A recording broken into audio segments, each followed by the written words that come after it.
मैंने एक बच्चे से कहा कि सुबह जाग के माता पिता को प्रणाम किया करो, मेरी सेवा में था वो। उसने कहा महाराज जी माता पिता से भी कुछ कह दीजिए। मैंने कहा कह दूंगा, क्या कहना है? आप मुझसे कह रहे हैं कि जाग के माता पिता को प्रणाम किया करो ब्रह्म मुहूर्त में, लेकिन माता पिता से ये कह दो कि सुबह जाग के मेरे कमरे में प्रणाम करवाया जाया करे। प्रणाम करने में मुझे कोई दिक्कत नहीं, मेरे कमरे में आकर के रोज आए प्रणाम करवाए, हम प्रणाम कर लेंगे। मैंने कहा ये बात तुझे कहनी नहीं चाहिए, 2 कदम चल ले, 4 कदम चल ले, 10 कदम चल ले, क्या दिक्कत की बात है? महाराज जी क्या चलना, जब माँ बाप सवेरे जागे तब ना प्रणाम करें उनके पास जाके। जब वो जागते ही नहीं है सुबह ब्रह्म मुहूर्त में, तो हम क्या जाएं और क्या प्रणाम करें? इसका मतलब ये है कि शर्म आनी चाहिए। बच्चे अगर थोड़ा सोच समझ वाले हो गए हैं तो ध्यान रखो, मर्यादा का पालन करो और सुबह दोनों जाग जाओ जल्दी ब्रह्म मुहूर्त में। बच्चों के पहले जाग जाओ। और याद रखना, जैसे पुजारी जाता है तो मंदिर के अंदर उसे भगवान का दर्शन होता है। बालक आपका कमरे से बाहर निकले, आंगन में माता पिता का दर्शन होना चाहिए, उसे आंगन में माता पिता का दर्शन मिलना चाहिए, तब तो मर्यादा सुरक्षित रहेगी। इसलिए भगवान ने इस धरित्री पर अपनी लीला की और लीला के माध्यम से आलस्य को दूर किया। अब जब भगवान ने आगे और बड़ी लीला की, विस्तार किया, तो आपको एक बात बतावें, रामा अवतार में भगवान ने सबसे पहले राक्षसी को मारा, उसका नाम है ताड़का। ये ताड़का करती क्या है? पड़ी रहती है, सोती रहती है, जब भूख लगती है तो जाग लेती है, फिर खा लेती है, फिर सो जाती है। ये ताड़का का काम है, कुछ नहीं करती है, बस पड़ी रहती है, सोती रहती है, भूख लगती है तो जागती है, फिर खा के सो जाती है। अगर इतना आलस, बहन बेटियों अन्यथा मत लेना, अगर इतना आलस तुम्हारे अंदर है तो नाम तुम्हारा कुछ भी हो, लेकिन तुम रामायण के अनुसार ताड़का हो। नाम कुछ भी हो तुम्हारा। इसलिए परिवर्तन करो, ब्रह्म मुहूर्त में जागने की कोशिश करो। जो ब्रह्म मुहूर्त में सोता है वही राम का शत्रु है, वही ब्रह्म का शत्रु है। याद रखना, जो ब्रह्म मुहूर्त में सोता है, लेकिन बिना किसी कारण का, परिस्थिति यदि है तो मैं ये बात नहीं कहूंगा, समझ लेना इस बात को।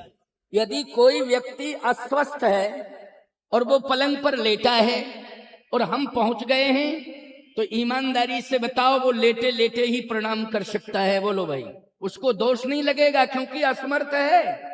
वो लेटे लेटे ही प्रणाम कर लेगा क्योंकि वो असमर्थ है। हम खड़े रहेंगे उसके सामने, वो लेटा रहेगा और लेटे लेटे ही प्रणाम करेगा क्योंकि असमर्थ है। इसलिए अपराध क्षम्य है, असमर्थ है इसलिए अपराध क्षम्य है। लेकिन ज्यादा खा गया हो और उठ नहीं पा रहा हो और लेटे लेटे प्रणाम करे तो बोलो राक्षस है कि नहीं?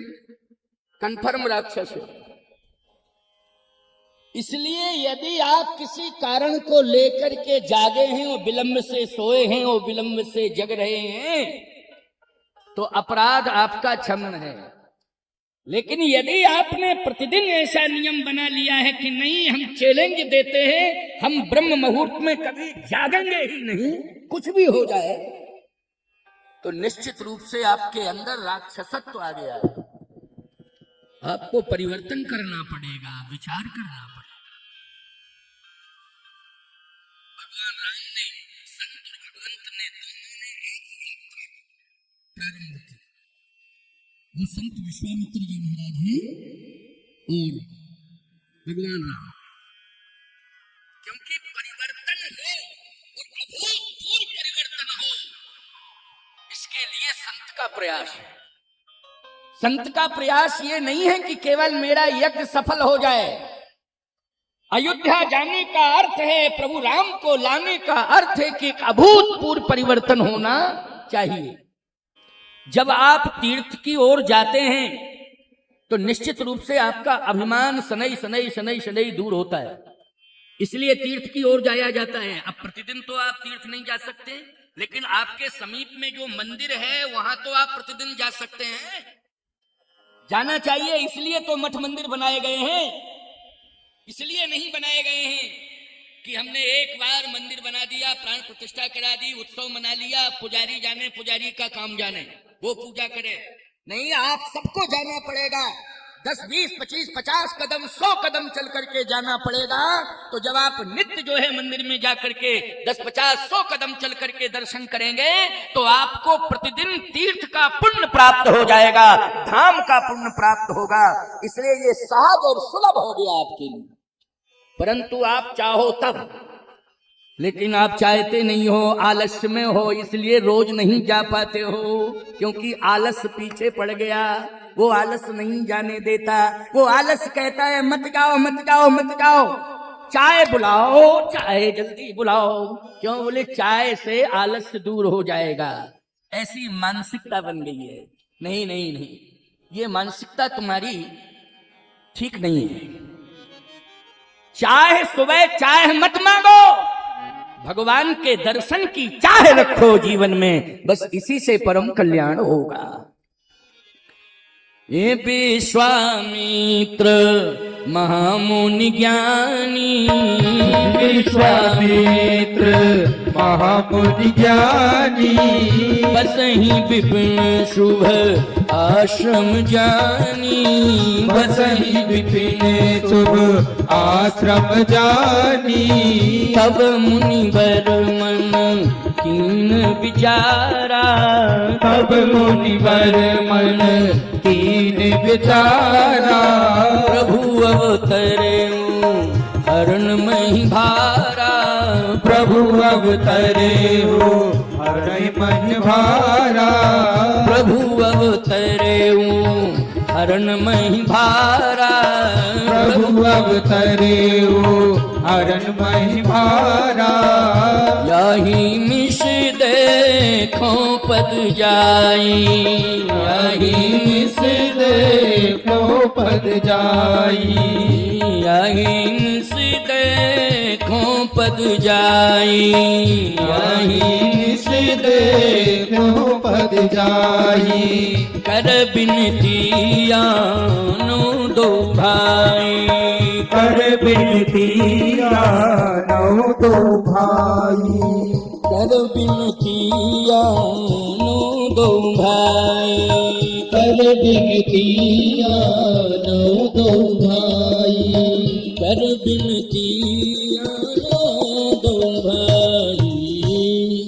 मुनिया गमन सुना जब राजा, मुनिया गमन सुना जब राजा, मिलन गयौल विप्र समाजा, मिलन गयौल विप्र समाजा। दशरथ जी महाराज ने सुना कि हमारे राज्य में संत का प्रवेश हुआ है, तो वैदिक ब्राह्मणों से कहा कि महाराज चलें। जितने मंत्री सहयोगी थे वो सब चल दिए। यानी राज्य वैभव के साथ सम्मान करना। सीधी सी बात यह है कि राजा अपने मंत्रियों के सहित यदि किसी संत को प्रणाम कर रहा है तो उसने अपने राज्य का वैभव संत के चरणों में समर्पित कर दिया है। इसका यही अर्थ होता है। मतलब संत आगमन पर अभिमान नहीं रहा। अभिमान तो है ही नहीं, किंचित मात्र नहीं है, लेकिन फिर भी संत आ जावे और संत इंतजार करें कि राजा साहब का प्रोटोकॉल, उसके अंदर हमें प्रवेश कब मिलेगा। प्रोटोकॉल क्यों स्वामी जी? प्रोटोकॉल मंत्रियों के पास निमंत्रण जाता है तो वो प्रोटोकॉल रहता है उनका। आपको एक बात बताएं, लोग कहते हैं कि भगवान श्री राम ने इतने वर्षों का वनवास क्यों? क्या कैकेयी जी ने जो किया है प्रभु राम की इच्छा से किया, इतने वर्षों का क्यों प्रेरणा देकर के वनवास लिया? थोड़ा सा ले लेते, कोई दिक्कत की बात नहीं। 14 साल बहुत होते हैं। बात यह है, राजा के यहां भगवान का अवतरण हुआ, राजकुमार बन गए, सारा राज्य, प्रासाद, वैभव, सबका उत्तराधिकारिता प्राप्त हो गया प्रभु राम को। क्योंकि बड़े हुए हैं ना, राजकुमारों में, भाइयों में बड़े हैं, तो बोलो उत्तराधिकारी कौन घोषित हो गए? भगवान हो गए। वो तो निश्चित है कि राजा के यहाँ जो बड़ा बेटा होगा वो अपने आप अभी भले ही घोषणा न की हो, लेकिन बन गया कि नहीं, सबकी मन मानसिकता में आ गया कि ये उत्तराधिकारी है। सारा वैभव, राजकुमार, कौशल्या नंदन, दशरथ नंदन, यह कहकर के लोग पुकारने लगे। भगवान ने कहा कि राजा के यहाँ प्रोटोकॉल, राजा के लिए प्रोटोकॉल और राजकुमारों के लिए भी प्रोटोकॉल और राजा के पूरे खानदान के लिए प्रोटोकॉल। बोलो भाई, कोई नेता शपथ दिल्ली में लेता है, लेकिन जहां उसका परिवार होता है, पुलिस वहां तुरंत पहुंच जाती है सुरक्षा में। बोलो, कोई अपहरण न कर ले जावे, कोई घटना न घटा दे, लेने के देने पड़ जाएंगे। तुरंत सुरक्षा की दृष्टि से पुलिस उसके घर के पास पहुंच जाती है, चारों तरफ घर घेर लेती है। प्रोटोकॉल। फिर उससे मिलना तो मुश्किल है, उसके परिवार खानदान से मिलना भी मुश्किल है। भगवान ने कहा ये गड़बड़ है, मेरे लिए गड़बड़ है। इसलिए गड़बड़ है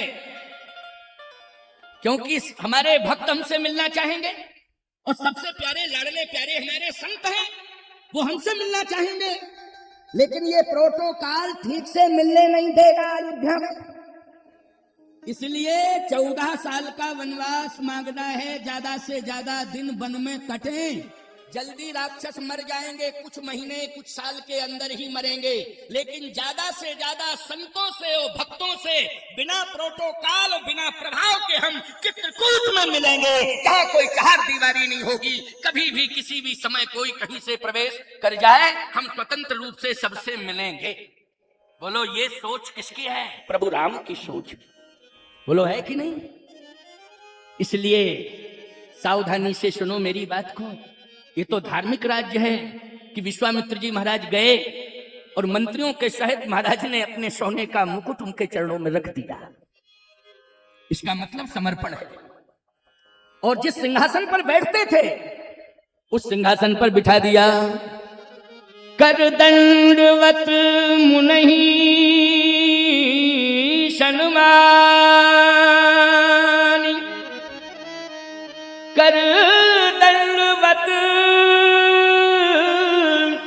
मुनहि सन्मानी, और निज आसन बैठा रहिया। निज आसन, सिंहासन पर छोड़ दिया सिंहासन। अच्छा बोलो, ये निराभिमानता है कि नहीं? सिंहासन पर बिठा दिया। आजकल का नेता कहता है थोड़ा सा पद मिल जाता है, महात्मा जी आए हैं उनसे कह दो थोड़ा बैठे इंतजार करें, अभी हम अपने विभाग के कार्यों में व्यस्त हैं।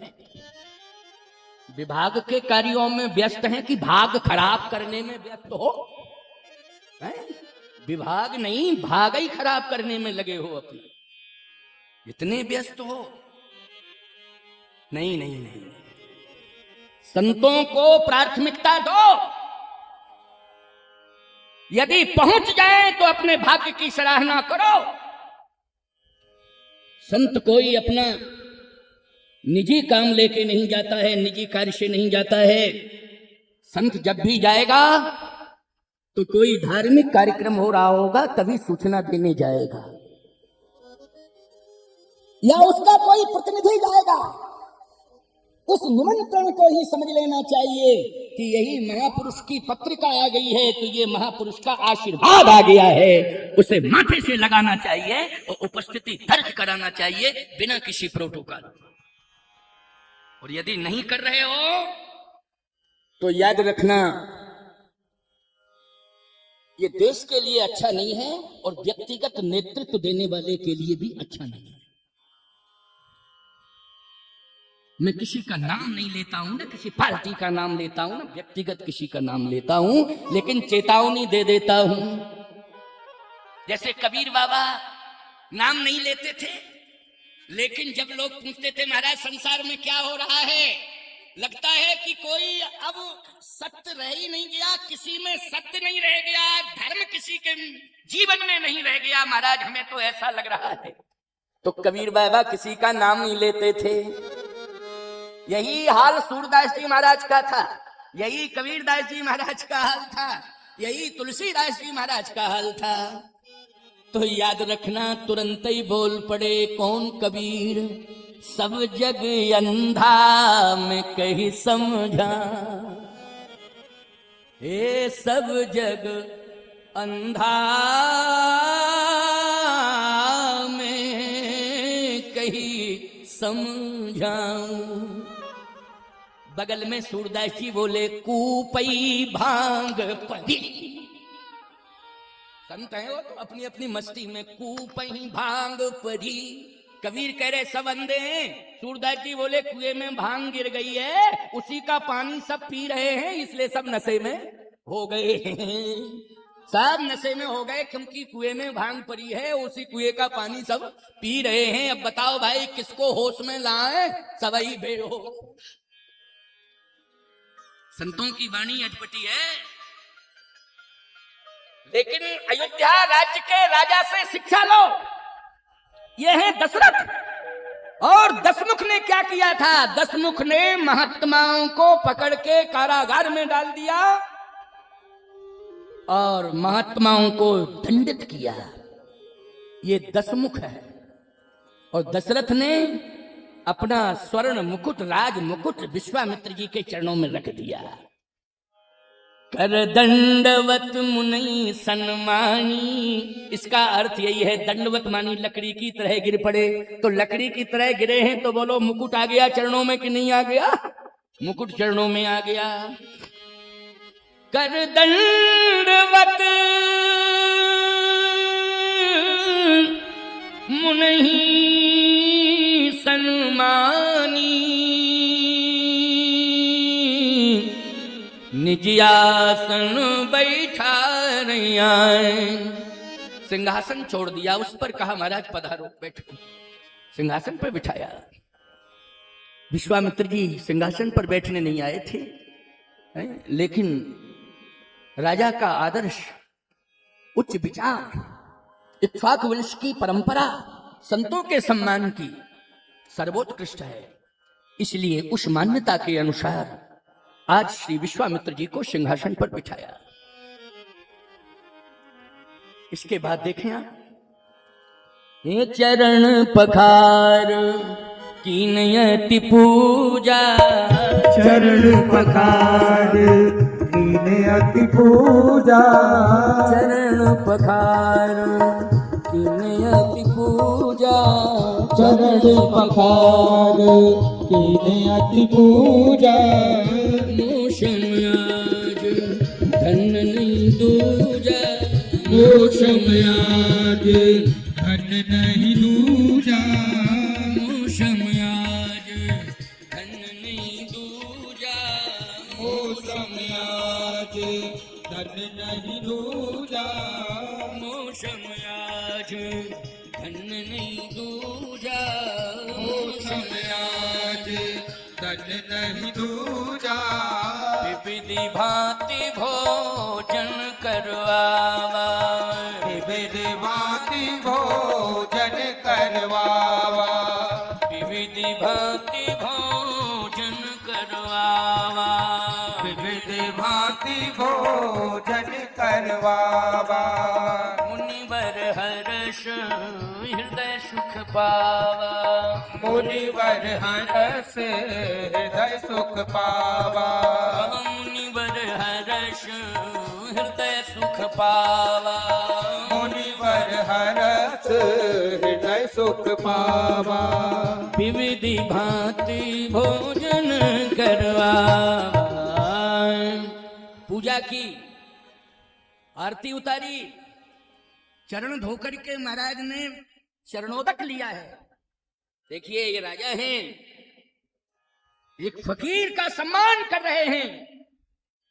एक जंगल में रहने वाला, कुटी के अंदर रहने वाला, गंगा के किनारे एक कांच की झोपड़ी में रहने वाला महात्मा, उसको सिंहासन पर बिठा करके चरण धो रहे हैं, आरती उतार रहे हैं। भोजन विशिष्ट व्यंजन विविध भांति भोजन करवावा। जाने कितने प्रकार के व्यंजन बने उस दिन, क्योंकि संताएं हैं। आजकल तो जब लड़के के देखने वाले आते हैं तब बहुत आइटम बनते हैं। क्यों बनते हैं कि नहीं बनते हैं? बहुत आइटम बनते हैं इस समय। लेकिन आज संत के आगमन पर इतने व्यंजन बने हुए हैं कि रिद्धियां सिद्धियां सब दासी बन करके काम कर रही हैं। रसोई के अंदर अन्नपूर्णा जी स्वयं बैठ करके निर्देश दे रही हैं, ये बना, ये बना, ये बना, ये बना, ये छूट ना जाए, ये व्यंजन और तैयार करो। अन्नपूर्णा जी स्वयं बैठी हैं, आदेश दे रही हैं, निर्देश दे रही हैं। संत का आगमन हुआ है, ऐसे विविधि भांति भोजन करवावा, मुनिवर हरस हृदय सुख पावा। नहीं तो सीधा लिख देते गोस्वामी जी। ये क्यों लिखा है कि विविधि भांत भोजन करवावा, ये लिखते दाल भात भोजन करवावा। कहते नहीं हो साधु दाल रोटी खाओ प्रभु के गुण गाओ, है? और तुम हलवा मालपुआ खाओ चकाचक मौज उड़ाओ। साधु दाल रोटी खाओ प्रभु के गुण गाओ। अरे साधु तो अपने हिसाब से, अपने अनुपात से ग्रहण कर लेगा, वो उसको कोई तमन्ना नहीं है, लेकिन तुम्हारा भाव है ये, कोई व्यंजन की इच्छा नहीं है, ये भाव की बात है। अच्छा एक बात बताओ, भगवान तुलसी दल स्वीकार करते हैं कि नहीं करते हैं? क्या करते हैं इतने व्यंजनों में? केवल तुलसी पत्र, बस यही स्वीकार करते हैं, तुलसी पत्र। ऐसे ही साधु का स्वभाव होता है, ज्यादा जबरदस्ती नहीं करना चाहिए। महाराज ये भी खा लो, ये भी खा लो, ये भी खा लो, ये भी खा लो, है? फिर अस्पताल जाएगा कि घर आश्रम में जाएगा साधु? नहीं नहीं नहीं, भाव की बात है। प्रसाद बन जाए, सभी प्रसाद ले लिया करो। अभी हम फरुखाबाद गए थे, वहां पर गंगा के पावन तट पर एक बड़ा सिद्ध आश्रम है, दुर्वासा आश्रम। जब मेरी कथा हुई तो दुर्वासा आश्रम के स्वामी जी महाराज स्वयं आए। बिल्कुल गंगा के तट पर आश्रम है, बहुत सुंदर गौ सेवा करते हैं, संत सेवा करते हैं। स्वयं आए और प्रार्थना की कि महाराज जी प्रसाद आप ग्रहण कर लें आश्रम में। मैंने कहा अवश्य अवश्य। मैं गया भाई, वास्तव में मैंने देखा कि केवल गृहस्थों में ही भाव नहीं होते हैं, संतों में भी संतों के प्रति बड़े उत्कृष्ट भाव होते हैं। मैं थाली के व्यंजन नहीं गिन पाया साधु के आश्रम के कि कितने व्यंजन है। समझ लेना, ये अभी अभी की बात है। फरुखाबाद से सीधा मैं आगरा आया हूं, अभी की बात है।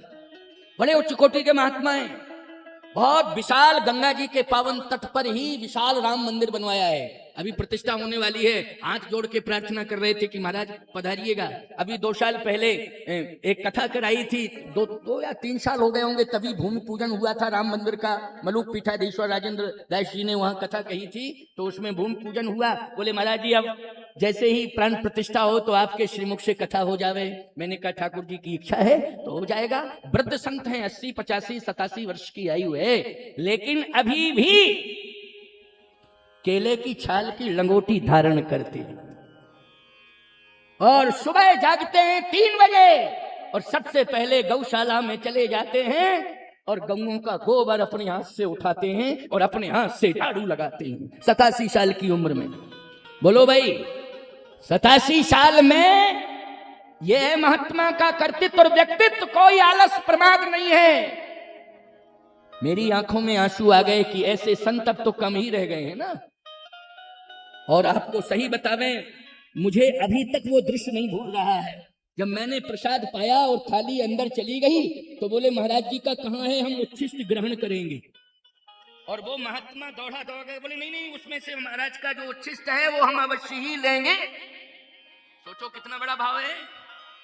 गंगा का तट छोड़ के कहीं नहीं जाते हैं प्यारे ऐसे संत। इसलिए मैं कह रहा हूं कि केवल सामान्य लोगों से ही नहीं कह रहा हूं, केवल ये गृहस्थों के लिए ही परंपरा नहीं दे रहा हूं, ये संतों में भी परंपरा है। संत सम्मान लेते ही नहीं है, संत सम्मान देते भी हैं प्यारे। ये मैंने उदाहरण तो दे दिया है, अभी अभी वर्तमान का उदाहरण।